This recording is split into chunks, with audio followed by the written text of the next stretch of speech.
Bonsoir, merci d'être venu. Contrairement à ce que disait Baptiste, ce soir je ne vais pas parler d'ACA.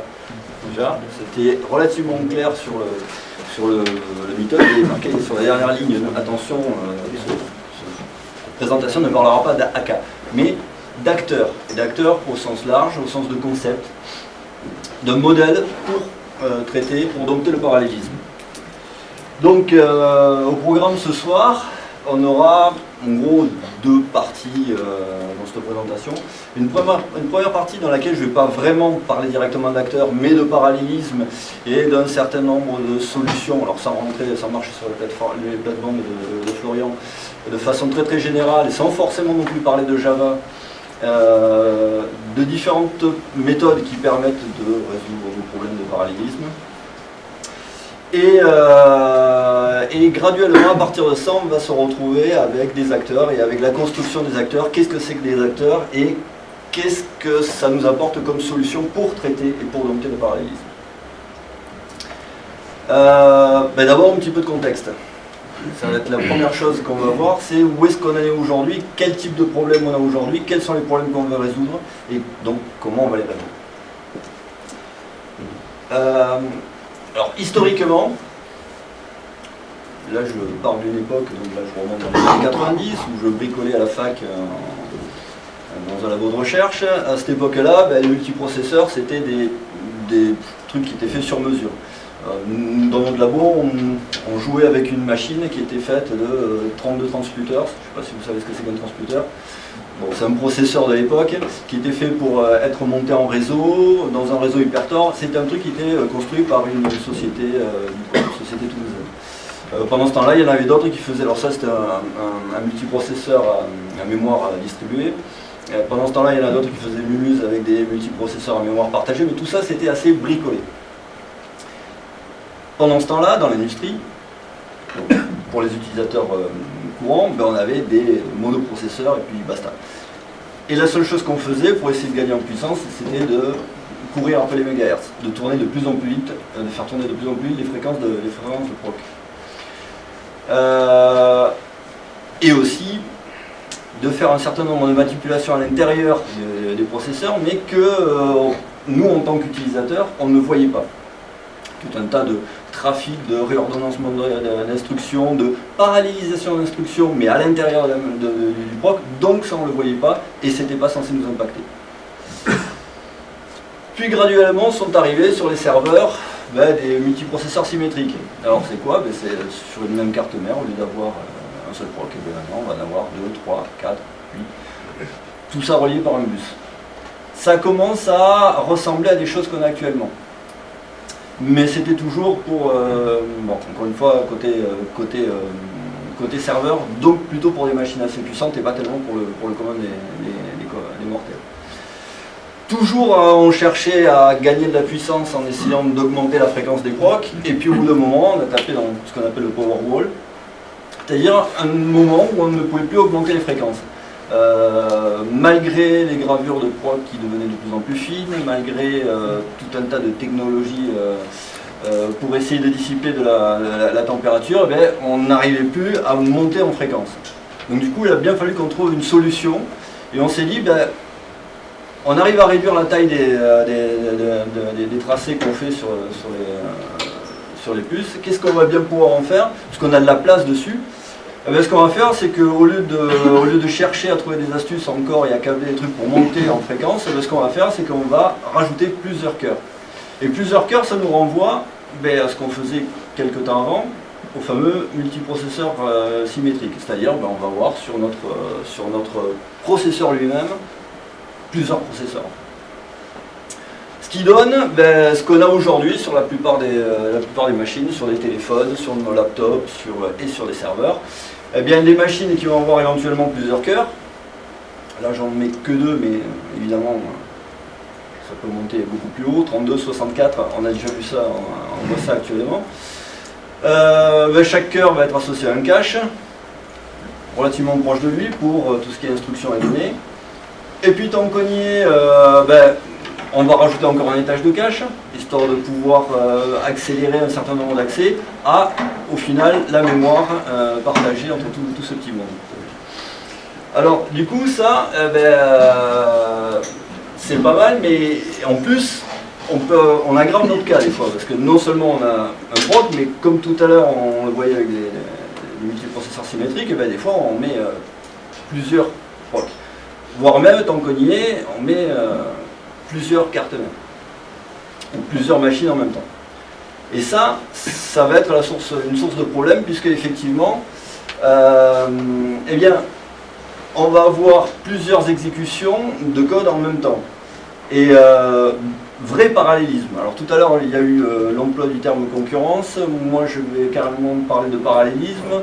La distinction qu'on pourrait faire entre les deux, ça serait, enfin, du moins, selon moi, que concurrence, on va dire, c'est l'aspect abstrait de la chose, et ça pourrait très bien, c'est l'abstraction en fait d'une exécution, de plusieurs exécutions de code en même temps, sachant que on peut le faire sans avoir vraiment du parallélisme. Là, on va vraiment parler de parallélisme pur et dur, on a vraiment des choses qui se passent en même temps, sur un cœur, sur l'autre, qui vont chacun taper sur leur cache, donc jusque là tout va bien, sauf que des fois il va falloir qu'ils partagent des choses entre ces deux caches-là, entre les deux caches qui sont les plus proches. Donc déjà là on va avoir un problème, parce que comment on fait communiquer ces deux trucs-là, tant qu'on en est à ce niveau-là, en direct. Alors il y a des systèmes câblés sur les processeurs pour traiter ça. Et puis derrière, ils vont éventuellement rentrer en contention pour travailler sur le cache commun et puis sur la mémoire. Ça fait quand même pas mal de problèmes qui sont résolus par un certain nombre de systèmes câblés sur les procs. Mais le problème, c'est que nous, on veut résoudre ça, enfin, on va exploiter ça au niveau de notre code. Et pour ça, on va avoir besoin d'abstraction de tout ce qui se passe sur le processeur pour pouvoir arriver à adresser ces problèmes. Alors, abstraction d'exécution de code, je disais tout à l'heure, il y a l'exécution qui se passe sur un cœur, sur un autre. Comment on va représenter ça au niveau de notre code à nous? Le truc classique, le truc de base, c'est le thread. Le thread, c'est l'abstraction d'exécution de code voilà, classique. On pourrait aussi parler de process, mais les process, finalement, c'est aussi une abstraction de la mémoire en même temps. Donc du coup, là, restons sur l'exécution. On a le thread comme abstraction. Et puis, je disais à l'instant, nos différentes exécutions, elles vont batailler pour partager de la donnée. Et donc du coup, il va falloir qu'elles se synchronisent pour voir les mêmes choses au même moment. Là, par contre, au niveau des abstractions, on a l'embarras du choix. On a aussi une mise en veille, malvenue.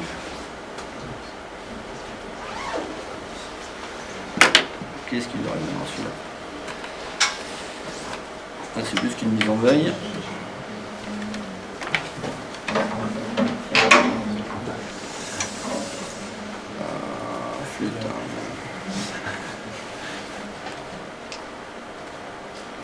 J'ai l'impression que j'ai eu le problème avec Anglotte, moi. Mais... j'ai perdu mes transparents. Ça craint. Ça craint un peu. Ouais, ok. Ouais, bon, est-ce que ça le fait? Ouais, ça le fait.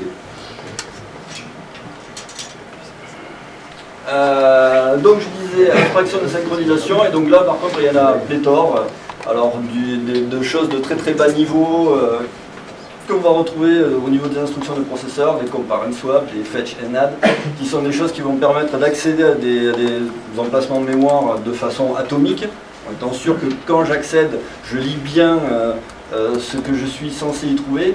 On va avoir des choses qui sont construites là-dessus, des abstractions d'un peu plus haut niveau, comme des spin logs, des futex qu'on va retrouver au niveau des noyaux de systèmes d'exploitation. Et puis au-dessus de ça, on va encore avoir d'autres choses qui vont se construire, et dont Florian peut-être parlera tout à l'heure, donc par exemple les variables atomiques, et qu'on va retrouver comme abstraction au niveau de nos langages, et encore au-dessus de ça, des choses comme des sémaphores et des moniteurs.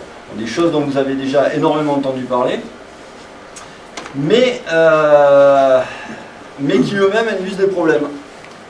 Qui vont induire des nouveaux problèmes parce que ces choses-là ne sont pas toujours faciles à utiliser. Alors le classique avec des verrous, quels qu'ils soient, qu'on parle de moniteur, qu'on parle de spin lock ou autre, eh bien le classique c'est j'ai une exécution, donc un thread qui attrape un verrou, et puis un autre qui attrape un deuxième verrou, et puis là manque de bol, il faut que je me verrouille sur le deuxième verrou, mais je peux pas, donc j'attends, et puis l'autre il doit se verrouiller sur le premier verrou, mais il peut pas, donc il attend, et là, deadlock, on peut plus rien faire. Problème de base. Et ce problème de base, on va se le retrouver hyper facilement, parce que si on combine ça avec d'autres abstractions de programmation, chose classique, par exemple des exceptions, et puis on a mal libéré des verrous, et on se retrouve avec des choses qui sont complètement plantées. Voilà, et sans oublier donc toutes les erreurs de programmation qu'on pourra avoir. Donc du coup, effectivement, ça nous amène à ça. Ça nous amène à cette problématique-là, c'est qu'au bout d'un moment, on se fait extrêmement mal à la tête à traiter ces problèmes de verrou. Les thread pools. Ça aussi, c'est une construction intéressante. Tout à l'heure, je parlais d'abstraction d'exécution de code. Le problème de cette abstraction-là, c'est que je peux utiliser des threads, créer des exécutions à l'appel, les unes derrière les autres. Comme ce sont des abstractions d'exécution, en gros, ça veut dire quoi? Ça veut dire qu'on y associe, c'est une exécution de code, ça va avoir une pile d'exécution associée. Si j'en crée, je m'alloue de la pile d'exécution, et au bout d'un moment, en empilant tout ça, je me retrouvais à court de ressources. À court de ressources éventuellement de mémoire, parce que je vais bouffer de la pile d'exécution, de la mémoire pour la pile d'exécution de partout, ou tout simplement me retrouver à avoir bouffé tout ce que le système d'exploitation peut bien me donner comme abstraction d'exécution. Donc du coup, il faut quand même trouver une solution pour essayer de se contraindre et d'éviter de tomber dans ce panneau-là. Et un des outils qu'on construit régulièrement, c'est le thread pool. C'est comme avec toute ressource qui est en quantité limitée, ce qu'on va essayer de faire, c'est de la pouler, de faire en sorte de limiter la casse. Typiquement, un thread pool, c'est quoi? Un ensemble de threads limités. Donc déjà, on ne peut pas déborder, on ne va pas en avoir plus, on ne va pas taper dans plus que ce qu'on a paramétré au fourni. Et puis, en bas, on a une file de jobs à exécuter, donc de tâches à effectuer, les unes derrière les autres. Et tout ce qu'on va faire, c'est prélever une tâche, prélever un thread, faire en sorte que la tâche s'exécute sur le thread. Donc du coup, tant qu'il y a des threads disponibles, on peut lui associer une tâche, on déroule tranquillement, et une fois qu'elle est terminée, tout le monde repart à sa case départ, le thread est remis dans le pool pour être recyclé et réutilisé par quelqu'un d'autre. Donc du coup, on ne risque pas de se retrouver dans cette fameuse explosion de threads, où on va en avoir partout, et où on risque de se retrouver avec épuisement de mémoire et épuisement de ressources du système. Il y a un gars, John Oosterhout, qui est ceux qui connaissent TCL, TCL, je ne sais pas si vous avez entendu parler de ce langage, c'est relativement ancien. Ce type-là, c'est un gros spécialiste de programmation de systèmes distribués, de bases de données distribuées. Et ce type-là, il a fait une petite présentation en 1995 où il disait que c'est bien joli les threads, c'est extrêmement pratique, et lui il en sait quelque chose puisqu'il a le nez là-dedans tout le temps. Mais ce qu'il dit, c'est que il y a des niveaux de capacité des développeurs, enfin des êtres humains, et comme il dit, faire du visuel basique, c'est relativement trivial pour tout le monde. Le programmeur C, ça commence à devenir quelqu'un d'assez pointu. C++ encore plus, et quelqu'un qui doit faire du parallélisme avec des threads, là c'est carrément tout à fait côté wizard. Et donc du coup, son discours c'est de dire, c'est bien joli l'abstraction des threads, mais c'est peut-être pas suffisant. Et c'est surtout à ne pas mettre entre toutes les mains. Et il faudrait essayer de travailler autrement, de garder les threads, de les cantonner à un emploi limité par des gens vraiment extrêmement compétents. Lui, ce qu'il dit, c'est que il vaut mieux, dans la plupart des cas, travailler de façon événementielle. Travailler avec des frameworks d'événements qui vont permettre de, justement, de faire émerger cette fameuse concurrence dont je parlais tout à l'heure. C'est-à-dire quelque chose de logique, des exécutions concurrentes de code, mais d'un point de vue logique. Lui, ce qu'il dit, c'est que la plupart du temps, avoir une série d'événements, alors ça rappelle un petit peu les jobs de tout à l'heure, dans le cas du thread pool, et une boucle événementielle qui va faire quoi? Qui va prendre un événement, regarder ce que c'est, lui coller le bon event handler pour s'occuper de traiter cet événement-là. Et puis cet event handler, une fois qu'il aura fait son boulot, il va peut-être éventuellement générer de nouveaux événements qu'il faudra traiter plus tard. Du coup, là, les événements ils sont séquentialisés. Du coup, c'est sûr que là, on se règle le problème du parallélisme, puisque notre event loop, c'est un fil d'exécution, c'est un thread. Donc, on ne va pas aller très loin, on ne fait pas trop de parallélisme. C'est grosso modo Node.js, c'est ça. Donc du coup, effectivement, ça permet de simuler du parallélisme, de traiter des problèmes qu'on ne saurait pas traiter de façon impérative traditionnelle. C'est plus expressif, mais on n'exploite pas le parallélisme qu'on pourrait avoir avec nos fameux multicore, et ainsi de suite. Donc ça, c'est la situation où on est avant qu'on commence à parler d'autres techniques pour traiter le parallélisme qui pourraient éventuellement combiner tout ça, combiner un petit peu tout ce qu'on vient de voir là.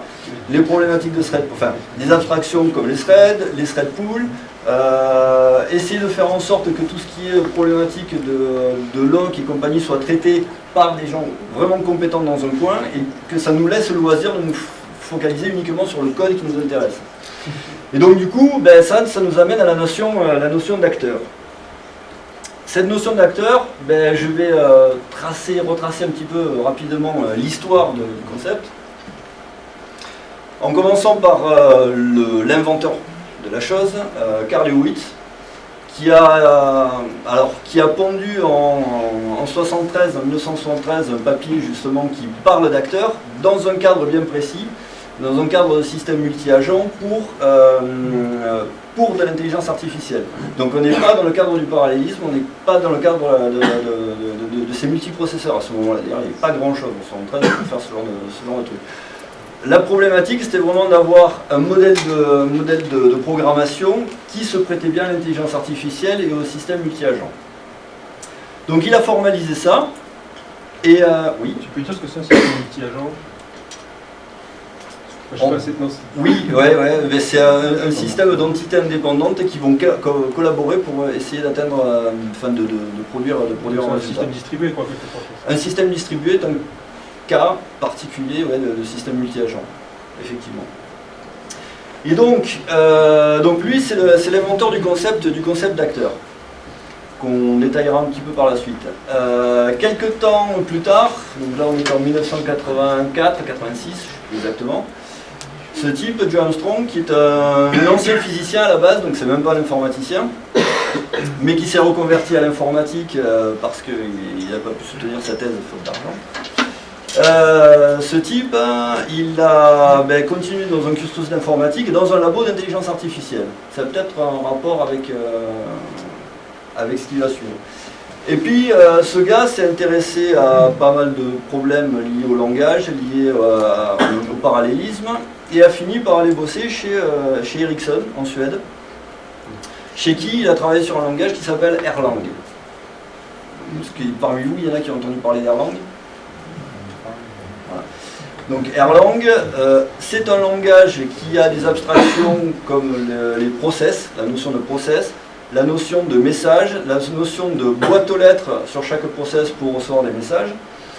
Et ce qu'ils ont fait, à travers un certain nombre de librairies qu'ils ont reconstruit avec tous ces outils-là, ils ont reconstruit le concept d'acteur qu'avait théorisé Carl Lewis. Alors j'ai bien le retrouvé parce que du moins c'est comme ça qu'eux le présentent. Armstrong et toute son équipe, Virding et compagnie, au sein d'Ericsson, ont dit ah ouais mais nous on est retombé dessus, on n'a pas fait exprès. Bon, en fait, encore une fois, vu que lui il vient du monde un petit peu de l'intelligence artificielle, il est possible qu'il était bien inspiré quand même. Donc Erlang, grosse réussite, qui a permis de faire énormément de choses chez Ericsson. C'est au cœur de pas mal d'autocom, de switch ATM et ainsi de suite. Et ce qui a été mis en avant avec Erlang, c'est quelque chose de nouveau par rapport simplement aux acteurs tels que théorisés par Hewitt, c'est la notion de résilience et la notion de tolérance aux pannes, qui est venue se rajouter à cette époque-là.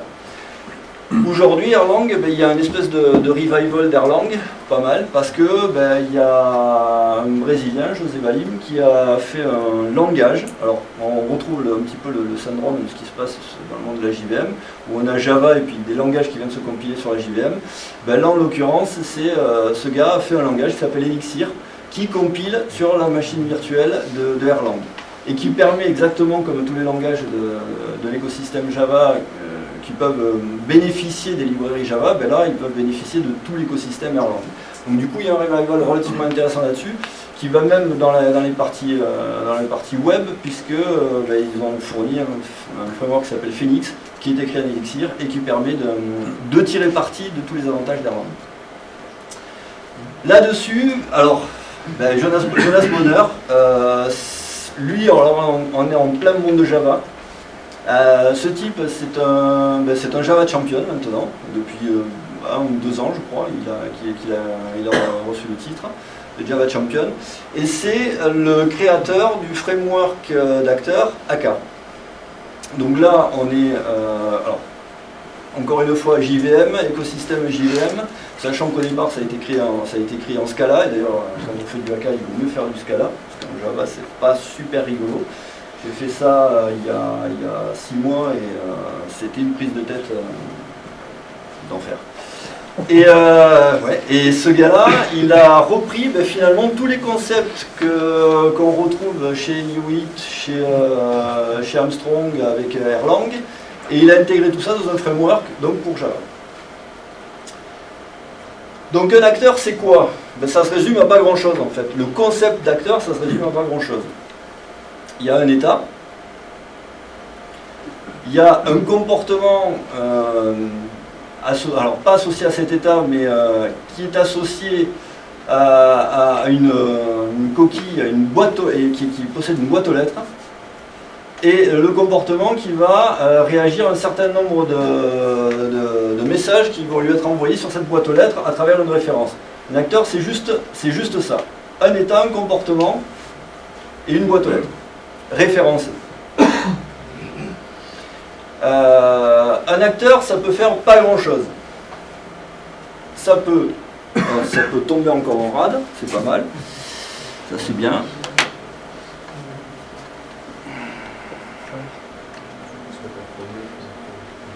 Et en plus on... Donc un acteur ça peut faire quoi, disais-je? Ça peut...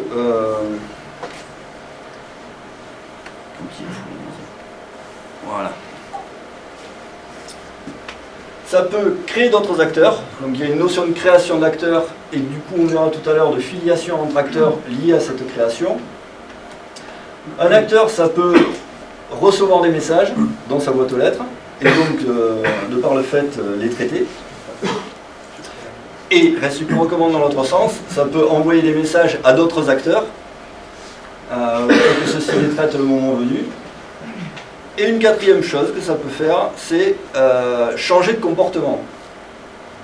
On va voir ce que c'est que changer de comportement. Changer de comportement pour dire, le prochain message que je recevrai, eh bien, je vais éventuellement le traiter différemment de celui que je viens de recevoir.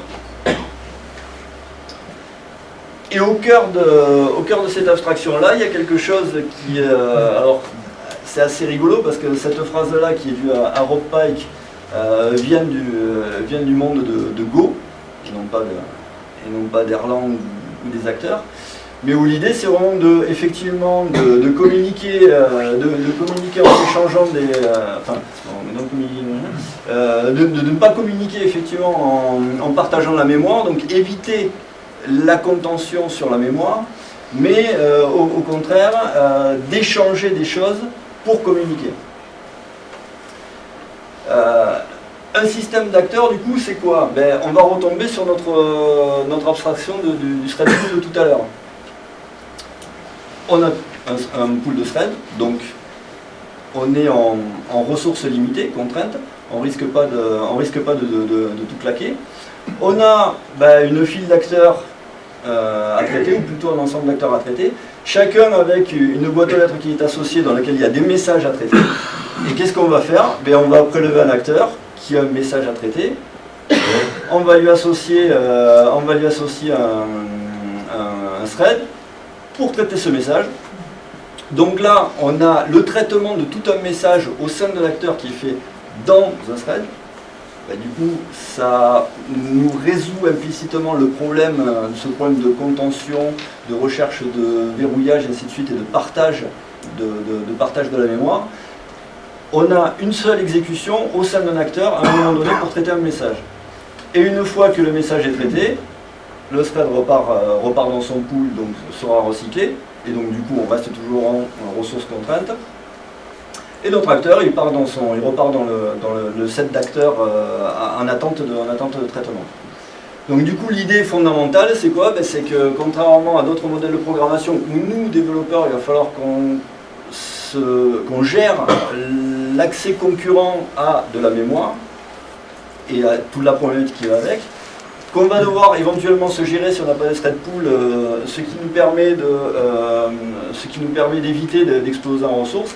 Et ben là on va avoir des machines virtuelles ou des frameworks, alors machines virtuelles dans le cas d'Erlang, framework dans le cas de AK, qui vont nous traiter tous ces problèmes-là et qui vont nous amener à nous concentrer uniquement sur notre code au sein d'un acteur pour réagir à un message. Et dans cet acteur-là, eh bien, même si on a des variables qui ne sont pas immutables, même si on a de l'accès à des choses mutables, eh bien, ça sera toujours fait dans un seul flow d'exécution. Il ne pourra pas y avoir de clash possible. En revanche, pour que ça se passe bien, il faut que les messages, eux, soient immutables. Quand on se passe des messages d'un acteur à un autre, ceux-là, il faut qu'ils soient tout à fait immutables. Si on arrivait à se partager des choses mutables par message, là on serait quand même relativement embêté. C'est là où par exemple d'un côté Erlang résout énormément de problèmes parce que Erlang est un langage fonctionnel et Elixir est un langage fonctionnel où tout est immutable, donc forcément les messages le sont aussi. Avec un framework comme AK, il y a moyen de passer au travers des mailles filets, éventuellement, si on est vraiment un gros dégueulasse. Voilà, ça c'est dit. Donc l'idée c'est quoi? Ben, l'idée c'est que contrairement à notre event loop de tout à l'heure, c'est-à-dire à notre cas de Node.js, où on avait qu'un seul flow d'exécution, ben là on a un peu le meilleur de tous les mondes. C'est-à-dire qu'on a quelque chose qui ressemble un petit peu à de l'événementiel, mais qui va pouvoir se distribuer sur plusieurs threads de mon thread pool. Par exemple, ici, ben, si j'ai 3 threads et que, supposons que les couleurs représentent la trace d'exécution d'un acteur, que chaque couleur représente la trace d'exécution d'un acteur, eh bien, on a un acteur qui est en train de s'exécuter sur chacun des threads, donc potentiellement, par exemple, sur chacun des cœurs de mon proc. Et puis, ils vont s'échanger les messages à traiter. Et le fait d'envoyer un message à un acteur fait que potentiellement, il risque d'être éligible à être exécuté pour traiter ce message. Un acteur qui va pouvoir éventuellement s'envoyer un message à lui-même, pourquoi pas? On n'est pas obligé d'envoyer que des messages à des acteurs tiers. Du coup, on va s'envoyer un message à soi-même qu'il va falloir qu'on traite. Ça ne veut pas dire qu'on va forcément le traiter sur le même thread. On peut très bien être, en suivant le cycle que je vous montrais tout à l'heure, réinjecté dans le pool d'acteurs et un petit peu plus tard, eh bien, on va se retrouver réalloué sur un thread pour traiter ce message-là. On peut avoir ce même acteur qui va envoyer un message juste derrière à un autre acteur qui va être éligible, du coup, et élu pour être exécuté sur ce thread-là, et ainsi de suite. Grosso modo, on va avoir un entrelacement comme ça d'acteurs sur différents threads qui vont rouler pour traiter les messages, qui eux-mêmes vont déclencher les envois de messages, qui feront que peut-être ultérieurement, un autre acteur sera élu pour tourner sur un thread, pour traiter le message, et ainsi de suite. On va avoir un entrelacement, et la différence donc avec tout à l'heure avec notre event loop, c'est que là, on est vraiment en train d'exploiter par un schéma assez proche le parallélisme de notre machine. Alors, je disais tout à l'heure qu'un acteur, dans les 4 choses de base que ça peut faire, envoyer des messages, recevoir des messages et changer de comportement, ça va créer aussi d'autres acteurs. Du coup, ça veut dire qu'un système d'acteurs, ben, c'est une hiérarchie. Donc, systématiquement, on va penser nos systèmes d'acteurs en hiérarchie d'acteurs. Alors, c'est vrai que ça ne va pas forcément nous perturber les masses venant du monde de Java, où ce qu'on a finalement, c'est des hiérarchies d'objets imbriqués les uns dans les autres. Par contre, ce qu'on va avoir de particulier, c'est des relations des acteurs qui ont une importance pour le fonctionnement du système. Ben, tout simplement, on va avoir tout acteur va avoir un parent. Il va avoir des descendants si il a créé des acteurs, et il va avoir aussi une référence sur lui-même, self, ce qui fait qu'il va pouvoir aussi s'adresser, s'envoyer lui-même des messages. Donc là, on va pouvoir assez facilement, on a implicitement les références du parent, des enfants et de soi-même. On peut aussi se passer des références d'acteur à acteur. Ben, on peut très bien envoyer un message à un acteur pour lui donner la référence de notre acteur. Et ainsi de suite, de telle sorte qu'ils puissent s'appeler mutuellement. Ça va pouvoir former des systèmes relativement complexes. Ça, c'est la partie qui a été amenée avec Erlang dans la notion d'acteur. L'expression let it crash, qui est employée, qui a été initiée par les gens d'Erlang, et qui du coup maintenant est utilisée par tout le monde, qu'on retrouve aussi dans le monde de Daka. Alors l'idée c'est quoi? Ben, l'idée c'est de dire qu'on ne va pas pouvoir tout. Il faut garder à l'idée que ça au départ, et dans le cas d'Erlang, c'était vraiment pour travailler, pour piloter les systèmes dynamiques et vivants, comme encore une fois des switches, des PABX, et ainsi de suite. Donc des systèmes matériels qui pouvaient éventuellement facilement se casser la figure.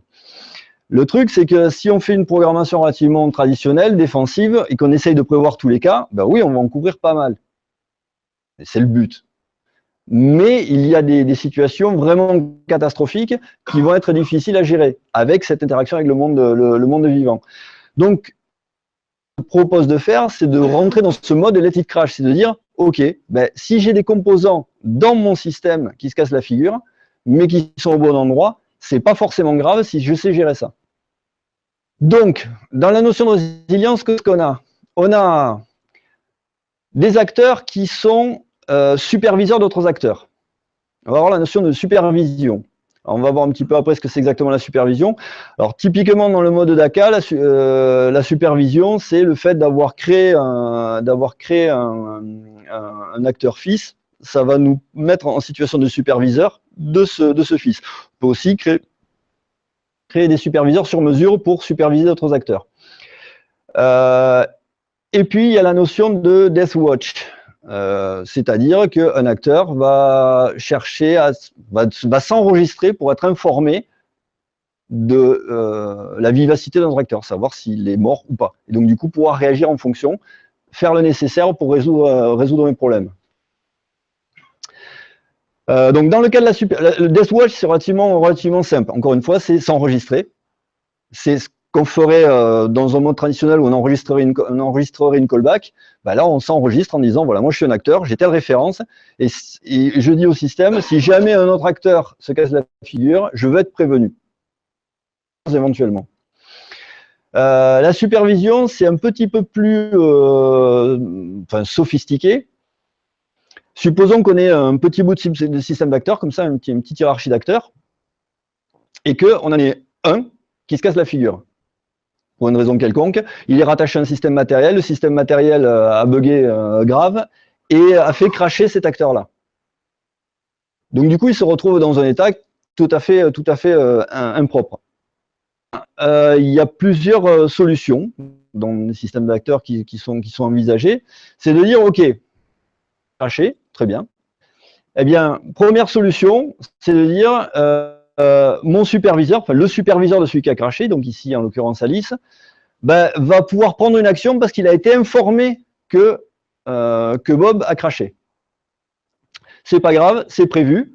Ce que je fais dans ce cas précis, ben, c'est tout simplement, je vais juste redémarrer Bob. C'est une stratégie, ce qu'on appelle dans le cadre de la supervision, une stratégie de reprise. On va dire, si j'ai un acteur qui tombe, eh ben, je vais redémarrer celui-là. Si dire autre type de stratégie, ok, j'ai un acteur qui est tombé, Bob. Oui, mais ça met en jeu tout le reste du système parce qu'en fait, tous les autres acteurs en dessous sont corrélés, ont quelque chose à voir les uns avec les autres. Ben donc, pam, allez hop, je redémarre tout le monde.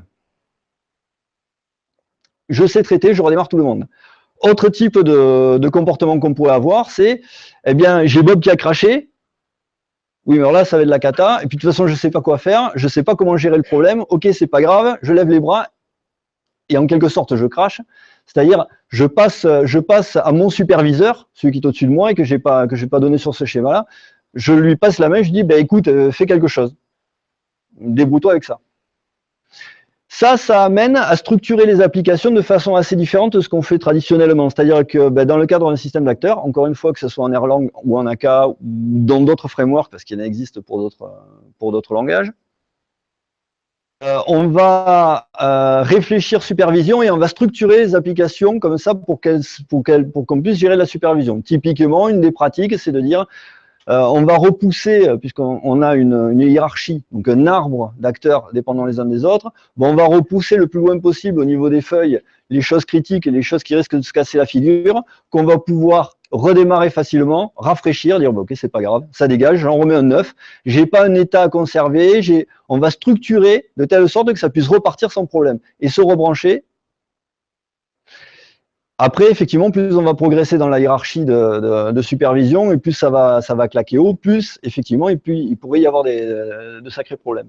Et ce genre de façon de réfléchir, c'est ce qui a permis justement à Erlang de permettre des niveaux d'opération sur les produits de chez Ericsson qui atteignaient les 5 9 après la virgule, quoi. Des trucs de très très haute disponibilité. Oui. Tu parlais de problèmes matériels de côté Java, si on est sur Java, sur JVM, ouais. La JVM, elle part en cocotte. Les autres acteurs qui sont sur. Alors, ouais, il y a une partie de la réponse qui va venir là. Si on a un système d'acteurs sur une JVM, ben là, si c'est la JVM qui part en cocotte, comme tu dis, c'est mort, tout part à la trappe. Quand je parlais de problèmes matériels, je pensais plus à l'interaction entre notre système logiciel et du matériel derrière. Par exemple, une carte réseau qui se casse la figure et j'ai un acteur qui s'occupe de traiter le réseau, par exemple.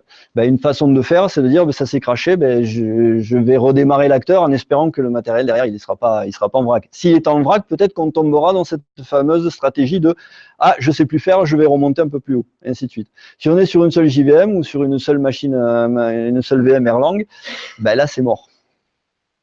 Il y a la notion avec les acteurs, il y a aussi la notion de transparence.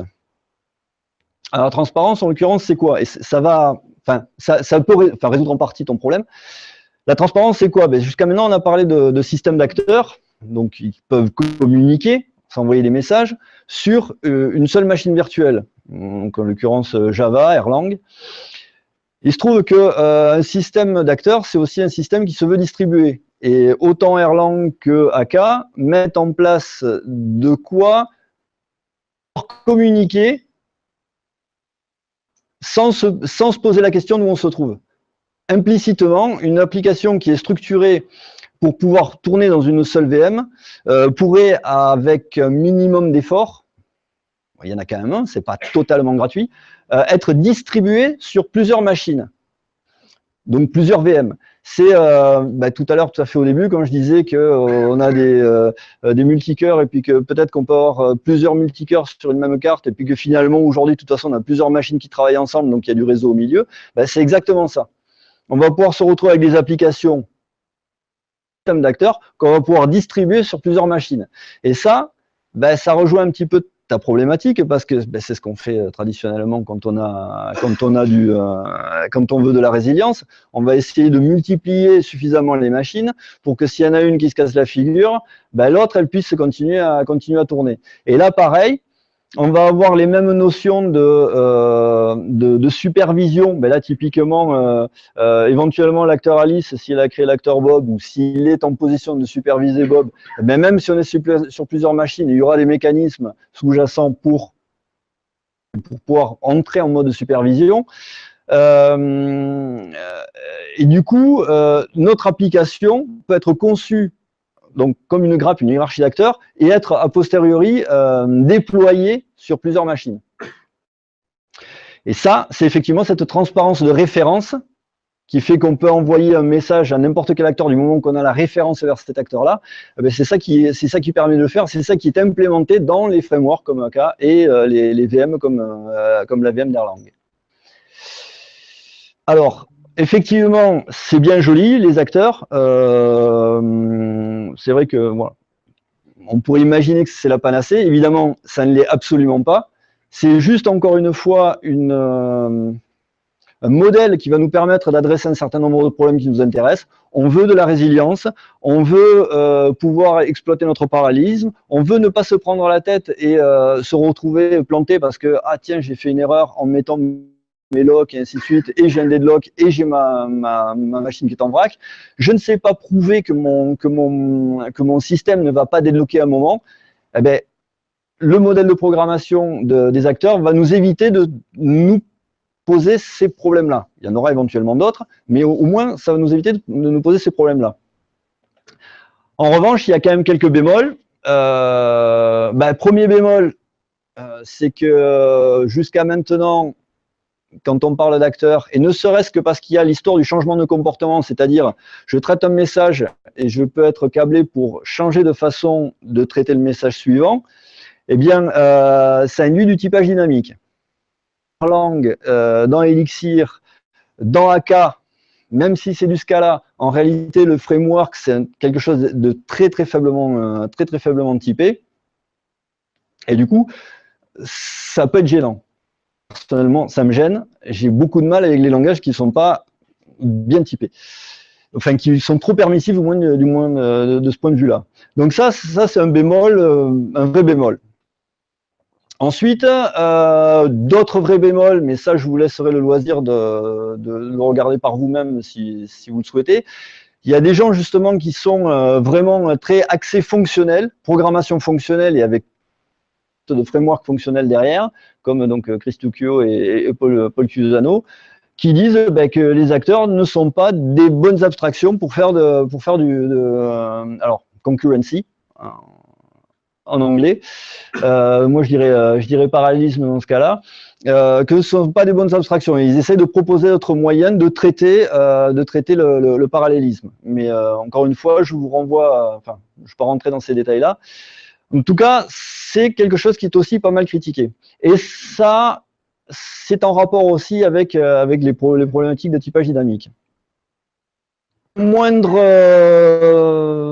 une moindre mesure, ça c'est très lié à tout ce qu'on va retrouver sur des plateformes comme AK, comme la JVM. Alors je dis toujours la JVM à propos de AK, mais en fait j'ai juste oublié tout à l'heure de vous dire un truc, c'est que j'ai découvert qu'il y avait un portage de AK sur la CLR, donc il existe un AK.net.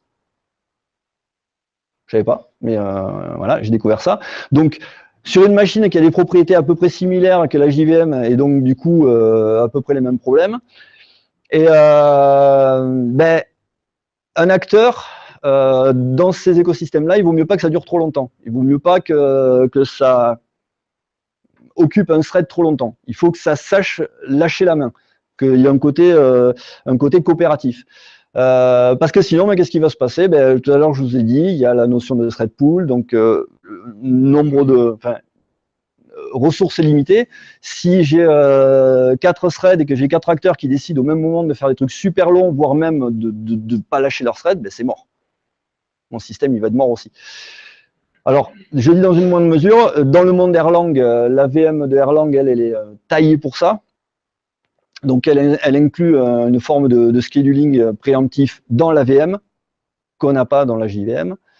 Et du coup, dans le monde d'Erlang, même si on s'amuse à bloquer comme ça, à consommer du temps de calcul, au bout d'un moment, on va être préempté, même si on est en plein milieu d'un truc, on va nous dire lâche tout à ta place.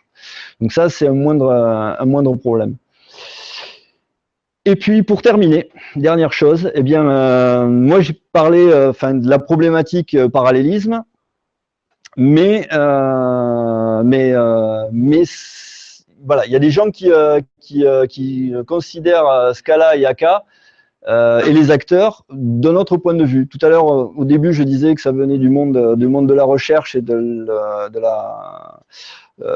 l'intelligence artificielle, c'est passé dans le monde du parallélisme.